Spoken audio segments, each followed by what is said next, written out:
వాళ్ళు వెనక్కి రావాలని వాళ్ళు వెనక్కి వచ్చి ఇక్కడ పెట్టుబడి పెట్టండి, తప్పులేదు. మీరు ఏమని అడగాలి, మీరు ఉన్నారు కదా ఇక్కడ ఇండియాలో పెట్టుబడి పెట్టండి, లేకపోతే ఇండియాలో ఇన్వెస్ట్మెంట్స్ పెట్టండి, తప్పులేదు. అది స్టార్టప్స్ పెట్టండి, తప్పులేదు. అలా కొంతమందికి ఇంట్రెస్ట్ ఉంటే వస్తారు.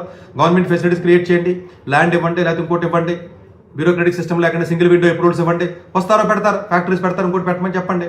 వచ్చిన వాళ్ళే పారిపోతున్నారు, చాలామంది వెనక్కి వెళ్ళిపోయారు కదా. ఈవెన్ అమరావతిలో పెడదామని చెప్పేసి చాలా కంపెనీస్ వద్దని చెప్పేసి మరి స్టాప్ చేసుకున్న సందర్భాలు ఎన్ని లేవు. వైజాగ్లో ఎన్ని ఆగిపోయినాయి, అలాగా ఆగిపోతున్నాయి కదండి. ఈవెన్ హైదరాబాద్లో కూడా జరిగినాయి.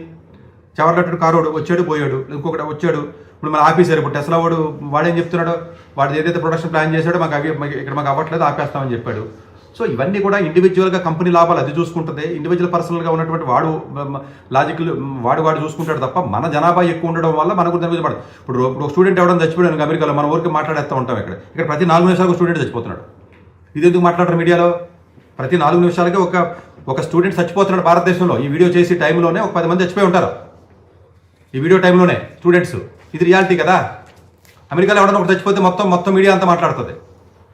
సో అందువల్ల ఏంటంటే చిన్నదాన్ని పెద్దదాని కింద చూడటం, లేకపోతే ఒక కామన్గా ఉన్నటువంటి, ఇప్పుడు నాకు ఇంట్రెస్ట్ ఉంది, నేను వచ్చానండి, ఇప్పుడు నాకు ఇక్కడ ఇంట్రెస్ట్ ఉంది, లేకపోతే నేను ఇక్కడ ఉన్నాను, ఓకే ఉన్నాయి, అందరినీ నాకు అవకాశం రాక వెళ్ళలేదా లేదా వచ్చి వెళ్ళాను అనేది ఇట్స్ ఎ డిఫరెంట్ స్టోరీ. అలాగే ఎవరికాడో ఆలోచించుకుంటారండి. సో అందువల్ల ఏంటంటే ఈ టైప్ ఆఫ్ ఎమోషన్స్ బిల్డ్ చేయడం వల్ల, ఒక హేట్రేట్ని క్రియేట్ చేయడం వల్ల మనకే నష్టం అది. ఎందుకంటే మన వాళ్ళు బతకాలి కదండి. అక్కడ ఉద్యోగాలు ఒక్కొక్కడికి 2 కోట్ల రూపాయల జీతంతో ఇక్కడికి వచ్చి ఏం చేస్తాడు? ఇక్కడికి వచ్చి ఎందుకు వస్తాడు? దొంగ కాలేజీకి వెళ్ళి టైర్ 3 కాలేజీకి వెళ్ళినాడు. ఒకప్పుడు టైర్ 3 కాలేజీ కూడా వెళ్ళి ఇక్కడ 25,000 కూడా రానోళ్ళు, 20,000 రానోళ్ళు నాకు పర్సనల్గా 100 మంది తెలుసండి. ఒక్కొక్కడు కోట్లు సంపాదించిన, గ్రీన్ కార్డ్ అయ్యి కోట్లు సంపాదించుకున్నారు వాళ్ళందరూ వెళ్ళి. దేనికి బిలో యావరేజ్ వాళ్ళు కూడా, నేను కూడా చాలా మంది యావరేజ్ బిలో యావరేజ్ ఓపెన్గా చెప్తున్నాను మీడియా ముందు. ఇదే వీడియో బిలో యావరేజ్ వాళ్ళు కూడా చాలా మంది యావరేజ్ స్టూడెంట్స్ అందరినీ కూడా ఈవెన్ టాప్ 5 IITస్కి ఎక్కాలనుకున్న కాలేజీలో నేనే పంపించాను కదా చాలా మందిని.